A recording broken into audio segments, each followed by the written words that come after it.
जे नाही तिकडच पळतं.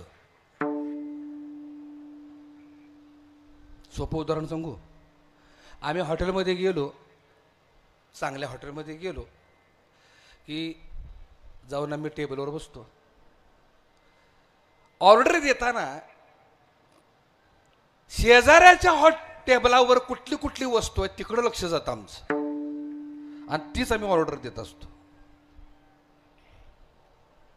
त्याच्या पुढचं एक उदाहरण देऊ. तोंडात दात 32 आहेत, पण जिथला दात पडलाय तिथंच जीभ उळउळ करत असते. 31 दाताकडे जात नाही बघा ती. कळलं का माझं बोलणं? जिथं दात नाही तिथंच ती जीभ उळउळ करत असते.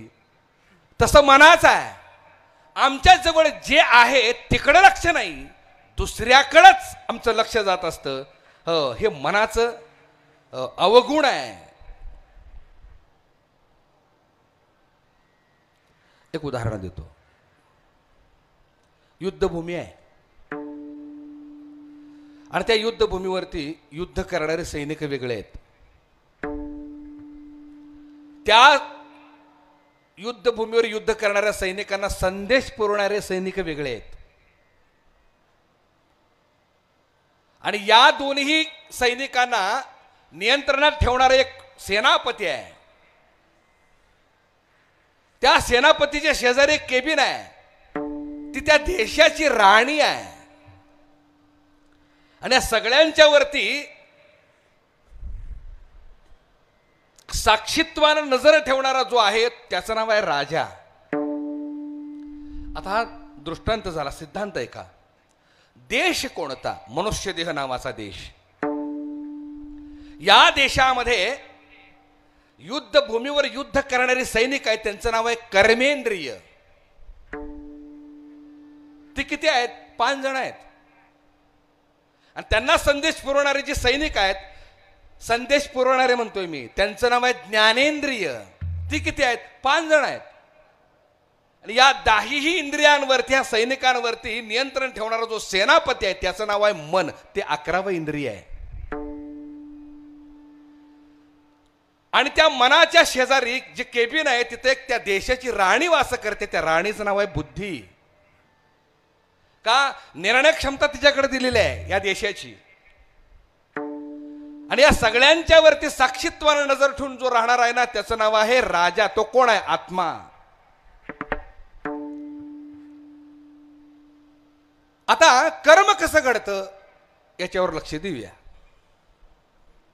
समोरून सुंदर नौजवान देखणी स्त्री आली.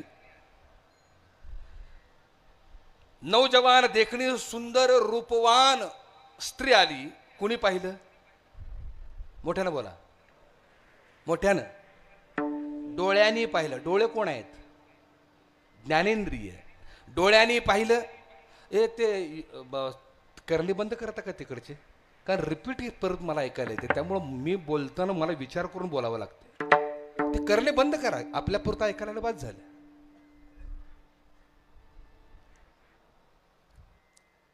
हॅलो, हा तोच प्रॉब्लेम आहे. मला स्पष्ट बोलता येईना.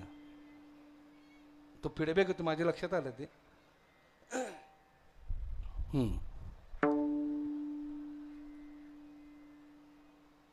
डोळ्यांनी सांगितलं समोरून सुंदर नौजवान देखणी स्त्री येत आहे. बुद्धीने लगेच निर्णय दिला, वाह क्या बात है. जसा बुद्धीने निर्णय दिला वाह क्या बात है, सेनापतीला दमच धरवला नाही. सेनापती कोण? कोण? मन. मनानं लगेच कर्मेंद्रियाला ऑर्डर दिली, जमते का बघा, जमते का, सर्क्युलेशन कसं आहे बघा. डोळ्याने पाहिलं सुंदर नौजवान देखणी स्त्री आहे. बुद्धीने सांगितलं क्या बात है, वाह. सेनापतीला दम धरवला नाही. सेनापती म्हटला जमते का बघा. कर्मेंद्रिय बिचारी आज्ञा मानणार स्वामीची, नाहीतर नोकरी जायची. कर्मेंद्रिय खरंच प्रामाणिक आहेत. ही सैनिक खरंच प्रामाणिक आहेत. त्यांनी आपलं त्या सेनापतीचं ऐकलं, मनाचं ऐकलं. आणि जाता जाता कोपरा मारला. जमते का बघायला? जसा कोपरा मारला तसं पाप कर्म झालं का पुण्यकर्म झालं? पाप कर्म झालं. पापाची व्याख्या आहे का? पाप म्हणजे काय? उगीच आम्ही पाप पाप पाप पाप करत बसतो, पण नेमकं पाप म्हणजे काय? इंद्रियांचे विषय आणि देहविकारांच्या पूर्ततेसाठी जे दूषित कर्म केलं जातं, त्या कर्माचा जो भोग तयार होतो त्या भोगाचं नाव पाप आहे. परत लक्षात ठेवा मी काय म्हणतोय. इंद्रियांचे विषय आणि देहविकार यांच्या पूर्ततेसाठी जे दूषित कर्म केलं जातं त्या कर्माचा जो भोग तयार होतो त्या भोगाचं नाव पाप. आणि पापाचं फळ काय आहे? तुकोबाराने सांगितलंय. पापाचे संचित देहासी दंडन, पापाचे संचित देहासी दंडन, पापाचे संचित देहासी दंडन, पापाचे संचित देहासी दंडन, पापाचे संचित देहासी दंडन, पापाचे संचित देहासी दंडन, पापाचे संचित देहासी दंडन, पापाचे संचित देहासी दंडन. तुझ नारायणा बोल नाही, तुझ नारायण बोल नाही, तुझ नारायणा बोल नाही.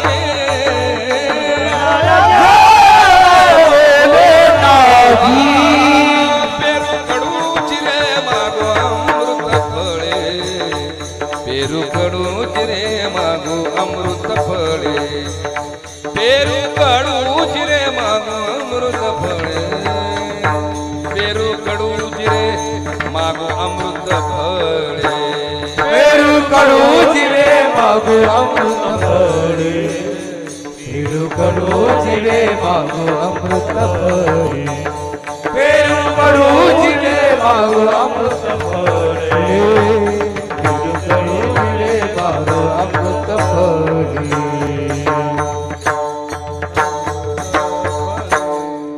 तुकोबराने पाप तयार झालं की दंड देहाला मिळतो त्याचं प्रमाण दिले. पापाचे संचित देहासी दंडन, तुझ नारायणा बोल नाही. पापाचा साठा तयार झाला की दंड देहाला मिळतो. कसा मिळतो? कोपरा मारला, पाप तयार झालं, त्या माऊलीच्या पायातला सँडल निघाला आणि गालपडा फाडकन बसला.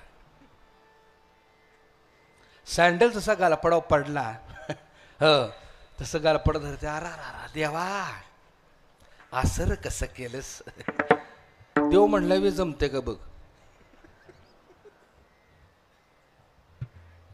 दैनंदिन जीवनामध्ये जे जे आम्ही कर्म करतो ना ते मनाचं ऐकून करत असतो. मनाचं ऐकून कर्म करतो आणि दंड देहाला मिळाला की दोष मात्र देवाला देतो. देवाला आमचं बघावलं नाही. नाही, देवाला दोष देण्यात अर्थ नाही. तुका म्हणे देवावरी का रुसावे, मनासी पुसावे काय केले. आम्ही कर्म करत असतो, चुकीचं कर्म करतो, डोळे झाकून कर्म करतो, मनाच्या अधीन राहून कर्म करतो. हो, मन नाचविल तसं आम्ही नाचत असतो. माझं बोलणं कळते का? थोडक्यात सांगू. नेहमी मदाऱ्याच्या हातात माकडाच्या दोऱ्या असतात. कान उघडं ठेवून आहे का? मदाऱ्याच्या हातात माकडाच्या दोऱ्या असतात. इथं झाले उलट, माकडाच्या हातात मदाऱ्याच्या दोऱ्या आहेत. ते सांगेल तसं आम्ही नाचतोय. मन माकडच आहे, पण ते जसं सांगेल तसं आम्ही नाचतोय. का सांगू? आम्ही त्या मन नावाच्या इंद्रियाच्या अधीन आहे म्हणून आम्ही नाचतोय, म्हणून आम्ही दुःख भोगतोय. संत महात्म्याला काय मन नाही? मन आहे, पण ते मन जे आहे ना ते संतांच्या ताब्यात आहे. एक उदाहरण देऊ. सोपं उदाहरण आहे. एका बाजूला 2 पोलीस एका चोराला घेऊन निघाले होते आणि एका बाजूला 2 पोलीस एका कलेक्टरला घेऊन निघाले होते. दृश्य सारखंच आहे बरं का, दोघांचं दृश्य दोघांचं सारखंच आहे. 2 पोलीस चोराला घेऊन निघालेत, इकडे 2 पोलीस एका कलेक्टरला घेऊन निघालेत. मी तुम्हाला विचारतो, चोरांच्या ताब्यात पोलीस आहे का पोलिसांच्या ताब्यात चोर आहे? मोठ्याने उत्तर द्या. ए बाबानो, तुम्हाला कीर्तन कळते का?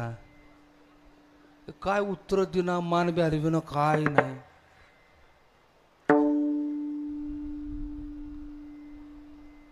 कोण कोण झोपले हातवर करा बरं.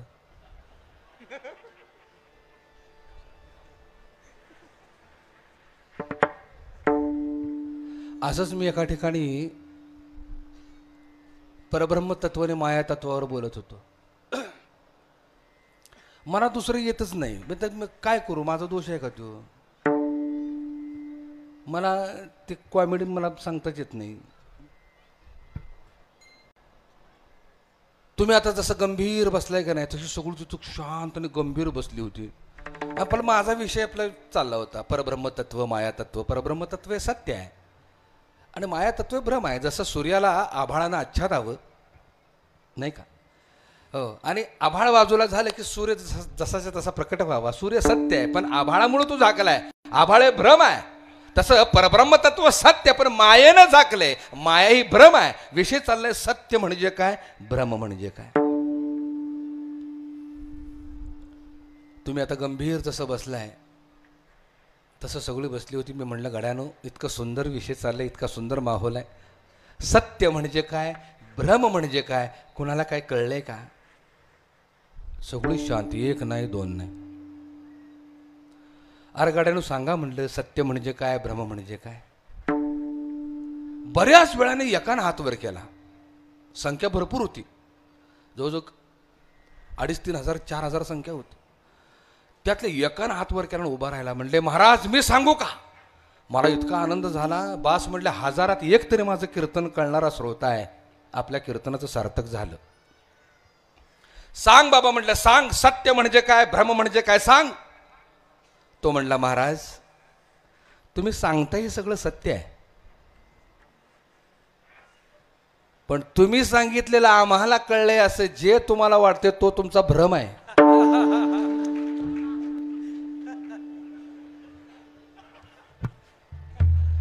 ज्या अर्थी एवढ्या गोड हसलाय त्या अर्थी मी आतापर्यंत भ्रमातच आहे अशी म्हणायची वेळ आहे.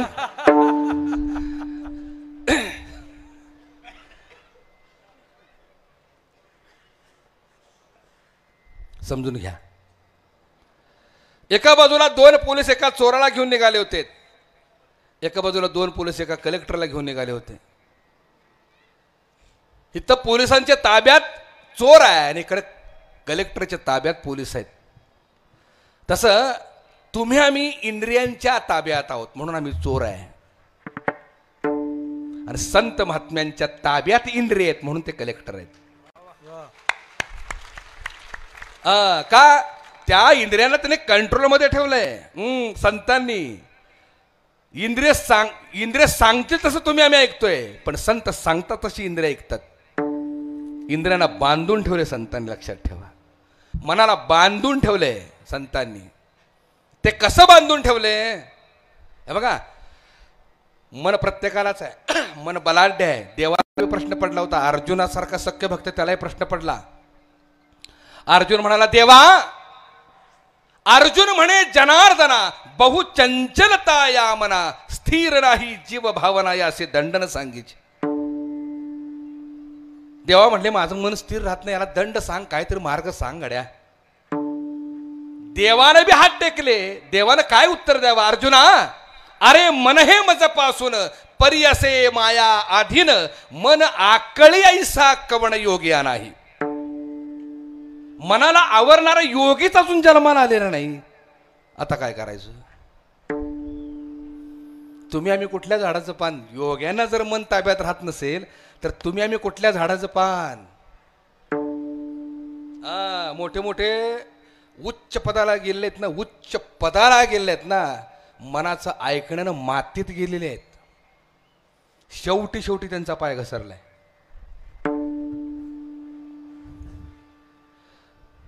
आलाच ओघानं एक दृष्टांत देतो. एक बुजुर्ग अभ्यासू स्वतःचं मन त्याच्या ताब्यात होतं असा जाणता एका झाडाखाली बसला होता.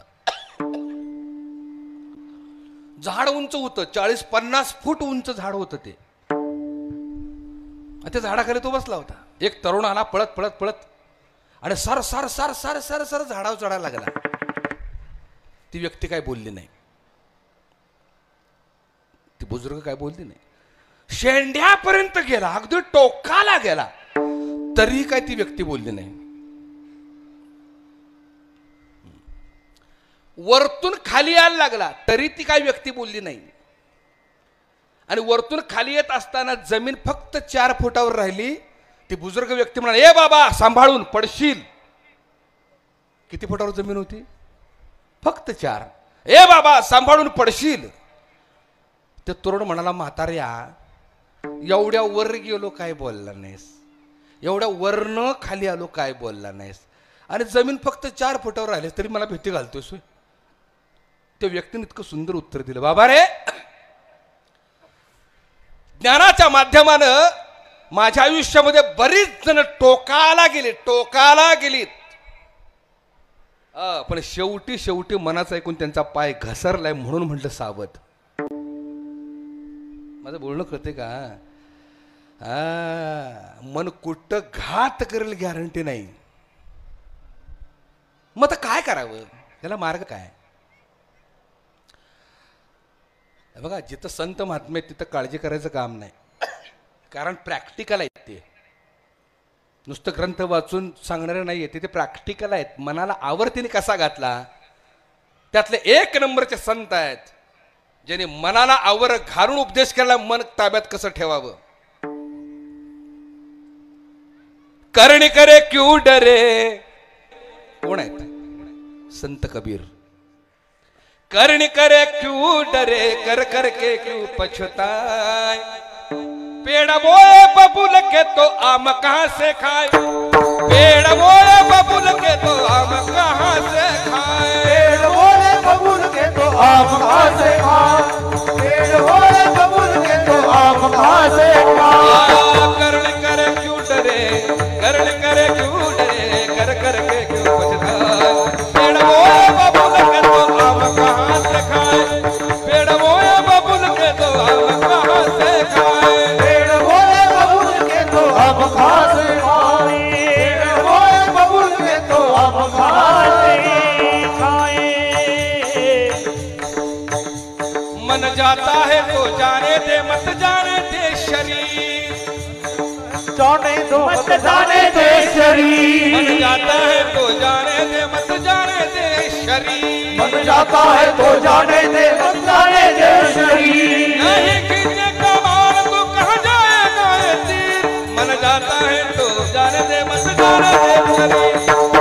अल्लाह करके पाक पुकारे, अल्लाह करके पाक पुकारे, ओ क्या साहिब बहरा है, पेड़ बोए बबूल के तो आम कहां से खाए, पेड़ बोले बबूल के तो आम कहां से खाए, पेड़ बोले बबूल के तो आम कहां से खाए. करणी करे क्यों डरे, कर करके क्यों पछताए. मनाचं ऐकून हो बांधानं बाबळाची झाडं लावली, सर वर्षानं काकाला पाठी घेऊन निघालाय. कुठं कलमी आंबा तोडायला, ह्याच्या बाला मिळतील का? लावले झाडं बाबळीची, कलमी आंबा तोडायला निघालाय. तसं कर्म चुकीचं केलंय आणि फळाच्या अपेक्षा मात्र चांगल्या ठेवतोस. करणी करे क्यों डरे, कर करके क्यों पछताए, पेड़ बोए बबूल के तो आम कहां से खाए. आणि हे सगळं करायला लावणार कोणा तर ते मन आहे. म्हणून दुसऱ्या चरणामध्ये कबीरदास सांगताना सांगतात, मन जाता है तो जाने दे, जाऊ दे त्याला, कारण स्वभाव चंचल आहे. बरं, ते मन इतकं घाणेरडं आहे बरं का. हो, चिंतनाला जरी बसलं तर ती विषयाकडे जातं. तुम्ही ध्यानाला बसा, एकाग्र व्हा, चिंतनाला बसा, परमात्म्याला आळवायला जा, ते मन इतकं घातक आहे, विषयाकडेच घेऊन जात. एवढं घाणेरड आहे ते विष्टेला बी अन्न मानायला लागतं कधी कधी. आणि मग प्रॉब्लेम काय होतो माहिती आहे का, आम्ही त्या मनाचं ऐकतो आणि हे धूळ अख्खं धूळ घेऊन जात असतो. तंबाखू खायची ज्याला ज्याला सवय आहे त्याला अनुभव आहे बघा. तंबाखू आहे, पण जर चुना नसला आणि 5-6 किलोमीटरच्या शिवारात जर एक माणूस जर नसलं तर चुन्यासाठी बघा 4-5 किलोमीटर लांब जात. चुन्या शिवायला का काय म्हणतो झटका नाही, मग चुन्यासाठी जातं. ते मन सांगतं जा चुना घेऊन ये जिथं आहे तिथनं. माझं बोलणं कळते का? एवढा मी मनाच्या अधीन आहे. कबीरदासाने किती गोड टेक्निक सांगितले बाबा रे. मन चंचलच आहे, मन जाणारच, मन धावणारच. बांधून ठेवणारा कोण योगी अजून जन्माला आलेला नाही. मग काय करावं? मन जाता है तो जाने दे, मत जाने दे शरीर. कारण काय होतं माहिती आहे का, मगाच सांगितलं दृष्टांताप्रमाणे, मन कर्म करायला लावतं आणि मार खाताना ते पळून जातं, ते थांबत बी नाही, दंड देहाला मिळत असतो. मग काय करावं? मन जाता है तो जाने दे, मत जाने दे शरीर. बाबा रे नाही खींचे कमानो तो कहां जाएगा तीर. धनुष्याची दोरीच जर उडली नाही बाण कुठं जाईल? तसं मनाला जाऊ दे, काय करायचं ते करू दे, तू जागा सोडू नकोस, तू जाग्यावर थांब. आवरण. संतांच्या ताब्यात मन असायला आणखीन एक महत्वाचं कारण आहे. संतांनी मनाबरोबर सलगी केली, संतांनी मनाबरोबर मैत्री केली. बघा उगीच बलाढ्य शत्रू आहे समोर, आपल्याला तो 10 जन्मात जिंकता येणार नाही त्याच्याबरोबर लढलो तर. मग काय करावं? सरळ त्याला शरण जावं, त्याला मित्र बनवून घ्यावा, डोक्याला ताप नाही. बरोबर आहे का चुकीचं आहे?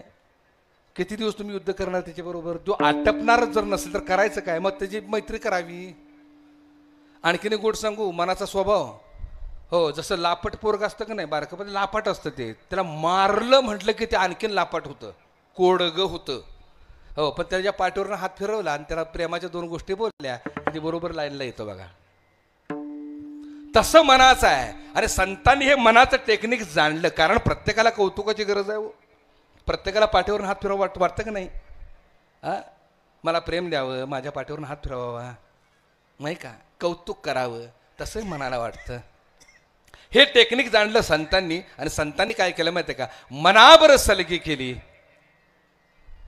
आणि त्या सलगी करण्यात 1 नंबर आहे रामदास स्वामींचा. मनाला त्यांनी पदवीच अशी दिली, मना सज्जना भक्ती पंथेशी जावे, तरी श्री हरी पाविजे तो सोहावे. एक नाही 200 श्लोक लिहिलेत मनावर. त्याला आम्ही काय म्हणतो? मनाचे श्लोक. 200 मनाचे श्लोक लिहिलेत आणि सलगी केली. अशीच सलगी आमच्या ज्ञानोबा माऊलीने देखील केली आणि मनाला काय गोड उपदेश केलाय बघा. ऋणू झुणू रे भ्रमरा, सांडी तू अवगुणू रे भ्रमरा. ऋणू झुणू रे भ्रमरा, सांडी तू अवगुणू रे भ्रमरा. ऋणू रे भ्रमरा, सांडी तू अवगुणू रे भ्रमरा.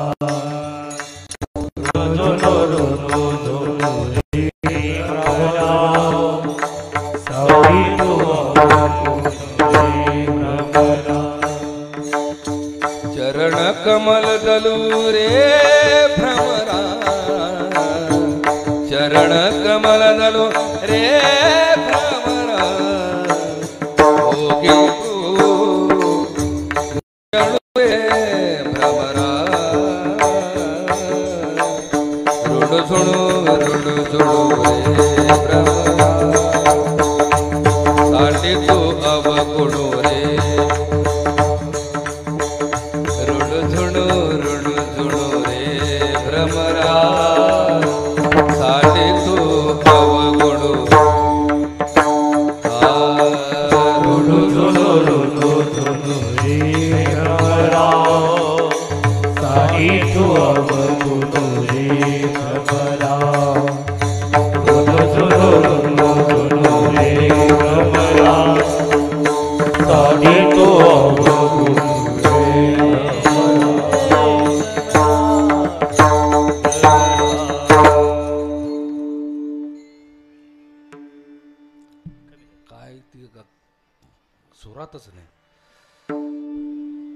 मला गायची कीर्तनात खूप खुमखुमी असते बरं, मी कीर्तनात खूप गात असतो, पण पहिल्यापासून ही वाद्यच लागायला तयार नाहीत. आज माझ्याच राशीला कसे काही वाद्य आलेत काही कळत नाही.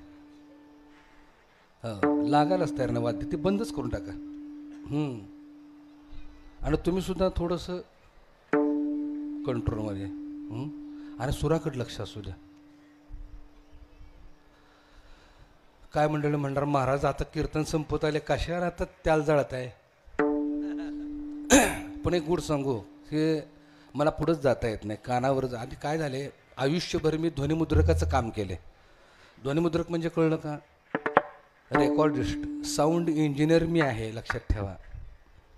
काय मंडळी म्हणतील धोत्रातला इंजिनियर मी पहिल्यांदा बघतोय, पण वस्तुस्थिती सांगतो, मी साऊंड इंजिनियर आहे.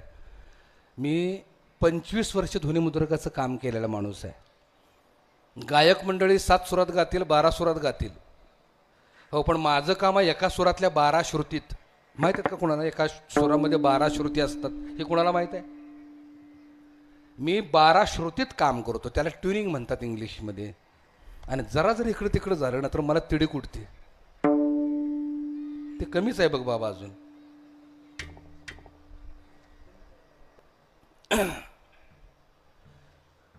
थोडंसं समजून घ्या रे, समजून घ्या थोडंसं.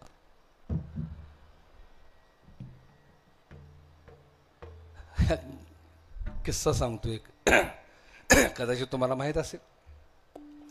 एक डोंबारी होता आणि डोंबारी त्या दोरीवर उड्या मारायचा. बायको तिची अशी वाजवायची आणि तो डोंबारी उड्या मारायचा. 40-40, 50-50 फूट दोरीवर उडी मारायचा तो. त्याचा खेळ बघायला 5-6 चोर आले आणि चोराने त्याचा खेळ बघितला. ते उड्या मारायचं कौतुक वाटलं. चोर म्हटलेलं काय ह्याला घेऊन जाऊया म्हणजे आपलं चोरीला मदत करेल. त्याच्याकडे गेली, म्हटले काय रे तू आमच्याबरोबर चोरी करायला येणार का? तर म्हटलं येतो की. मला किती देणार?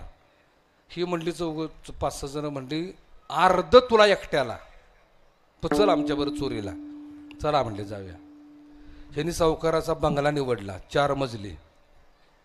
रात्रीच्या 2 वाजलेल्या, सगळं शांत, सामसूम, रातकिड्याचा आवाज, हो बाकी काय नाही. सगळे बंगल्याजवळ गोळा झाले. डोंबाऱ्याला ती चोर म्हटले इकडे या, 4थ्या मजल्यावर उडी मार. तो म्हटला उडी मारतो पण ढोलक वाजवा.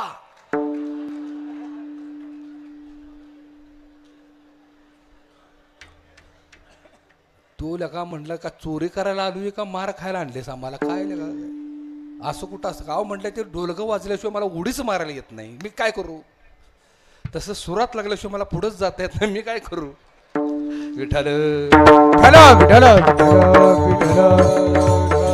विठ्ठल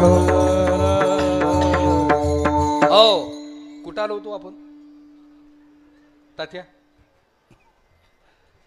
गेलं, तुमच्या बी लक्षात नाही गेलं. ऋणू झुणू रे भ्रमरा, सांडी तू अवगुणू रे भ्रमरा. भ्रमराला इतकं गोड उदाहरण दिलं, भ्रमराचं उदाहरण दिलं, मनाला उपमा दिली. आणि ज्ञानोबराय त्या भ्रमराला सांगतात, त्या मनाला सांगतात, ए भ्रमरा ऋणू झुणू रे भ्रमरा. ऋणू झुणू हा शब्द त्याच्या आवाजासाठी वापरला ज्ञानोबरायाने. ऋणू झुणू ऋणू झुणू ऋणू झुणू ऋणू झुणू ऋणू झुणू ऋणू झुणू ऋणू झुणू ऋणू झुणू ऋणू झुणू ऋणू झुणू. आणि ही जी चाल गायली ना मी, ऋणू झुणू, ही चाल आहे हृदयनाथ मंगेशकरांची आणि गायले स्वर्गीय लता मंगेशकरांनी. आता त्यांनी जी चाल लावली त्यामध्ये फक्त एक बासरीचा पीस आहे बघा, म्युझिक पीस एकच बासरीचा तेवढा आहे. त्या बासरीत मधून त्यांनी काय केलं माहिती आहे का? भुंग्याचा आवाज काढलाय.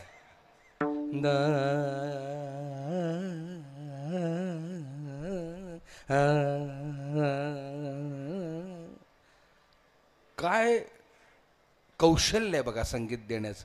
म्हणून ही गाणी जोपर्यंत सूर्यचंद्र तोपर्यंत जिवंत राहणार आहेत. आत्ताची गाणी सकाळी जन्माला येतात आणि संध्याकाळी मारतात, नाही का? काय नाही त्याला, बूड नाही, आड नाही, काय नाही. असो, दारोबरा म्हणतात भ्रमरा तुझं अवगुण टाक, सांडी तू अवगुणू रे भ्रमरा. कोणता अवगुण आहे तुझं? या फुलावरनं त्या फुलावर, त्या फुलावरनं त्या फुलावर, त्या फुलावरनं त्या फुलावर, असं तू भरकटत चाललायस. म्हणा तुझा अवगुण काय आहे? या विषयावरनं त्या विषयावर, त्या विषयावरनं त्या विषयावर, त्या विषयावरनं त्या विषयावर, हे तुझं अवगुण आहे. सांडी तो अवगुणू रे भ्रमरा. आणखीन गोष्ट सांगू, ज्ञानोबा यांचा सांडी हा शब्द पाठीमागं बघा, त्याने सांडीच का म्हटलं, सोडी का म्हटलं नाही? काय म्हणतोय मी? सोडलेलं धरता येतं चाटेसर, सोडलेलं पुन्हा धरता येतं, पण सांडलेलं भरता येत नाही. पाणी सांडलं भराल का? सांडी तू एकदा सांड, पुन्हा जे घेता येतं कामा नये. सांडी तू अवगुणू रे भ्रमरा. हो, असे मनाला सलगी केलं, मनाला उपदेश केला. त्यामुळे झालं काय माहितीये का, संत महात्म्यांनी सलगी करून मनाला जवळ केलं, मनाशी मैत्री केली. मैत्री केल्याचा परिणाम काय झाला? मन सच्चा मित्र झाला आणि सच्चा मार्गदर्शक झाला.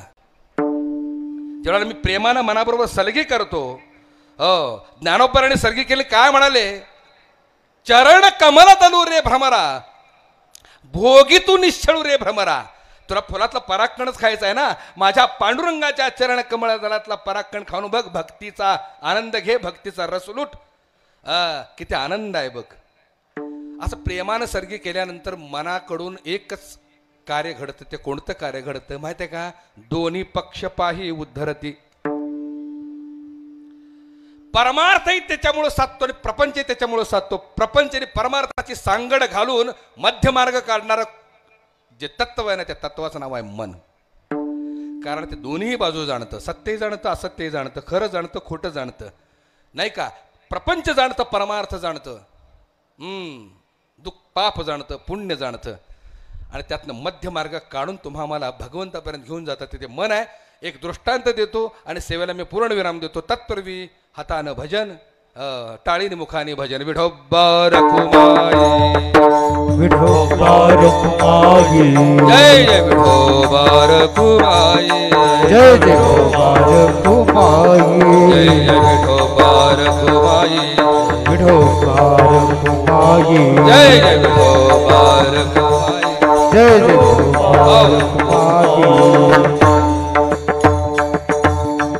मनाचं दोन्ही बाजू जाणतं कसं, मन हे दोन्ही बाजू कसं जाणतं, असं तुकोबराने एक गोड उदाहरण दिलेलं आहे. कानडीने केला मराठा व्रतार, कानडीने केला मराठा व्रतार, कानडीने केला मराठा व्रतार, कानडीने केला मराठा व्रतार. एकाचे उत्तर एका नाही, एकाचे उत्तर कमी करा. एका नाही, एकाचे उत्तर एका नाही, कानडीने केला मराठा व्रतार, कानडीने केला मराठा व्रतार.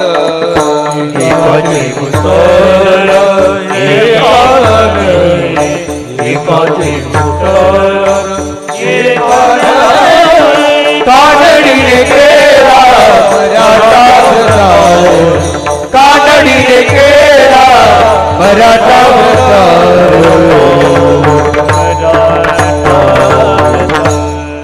कानडीने केला मराठा व्रतार, एकाचे उत्तर एका नाही.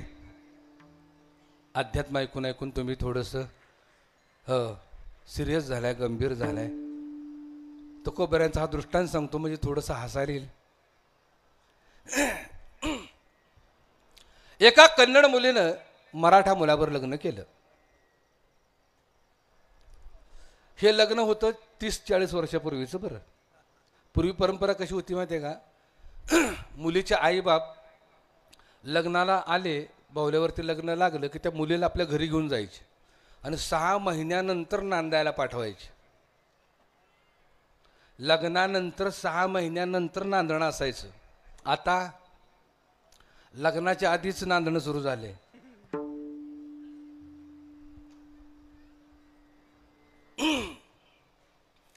आणि ते अलीकडे प्री वेडिंग का काहीतरी निघाले बघा ते, म्हणजे लग्नाच्या आधी. शब्दशः अर्थाप्रमाणे जाऊया आपण. प्री वेडिंग म्हणजे लग्नाच्या आधी. तो कॅमेरामन सांगत असतो हिथं पप्पी घ्या, आम्ही एडी घेतो पप्पी. तो सांगत असतो हिथं पप्पी घ्या, आम्ही एडी पप्पी घेतो. तो म्हणतो खांद्यावर डोकं ठेवा, हे डोकं ठेवतात. नशीब प्री वेडिंग आहे म्हणून. आफ्टर वेडिंग हा प्रकार असताना कॅमेरामन सांगेल तसं जर संसार करायला लागतो तर अवघड होईल. असू द्या, त्यांचा धंदा आहे, त्यांचे पोट भरायला, परंपरेनुसार प्रवाहाबरोबर आपल्याला चाललं पाहिजे. मी काय समाजसेवक नाही आहे की मार्गदर्शक नाही आहे, चालू द्या. गंमत अशी झाली, कन्नड मुलीचं मराठा मुलाबरोबर लग्न झालं. त्या दोघांचं लग्न झालं, मुलगी आपल्या घरी गेली. 5-6 महिने ओलांडल्यानंतर पोराची आई म्हणली, बाबा रे तुला काय कळतं का? म्हणले माझं दुःख तुला बघवत नाही का? असं का करतोय? जा, लग्न लावून दिले, बायकोला आणावं, संसार करावा, मला 2 घास प्रेमानं भरवावं, आनंदात राहावं, कळत नाही का तुला? जा बरं बायकोला घेऊन ये. ह्यो मनात म्हणला कधी सांगतेस त्याचीच वाट बघत होतो.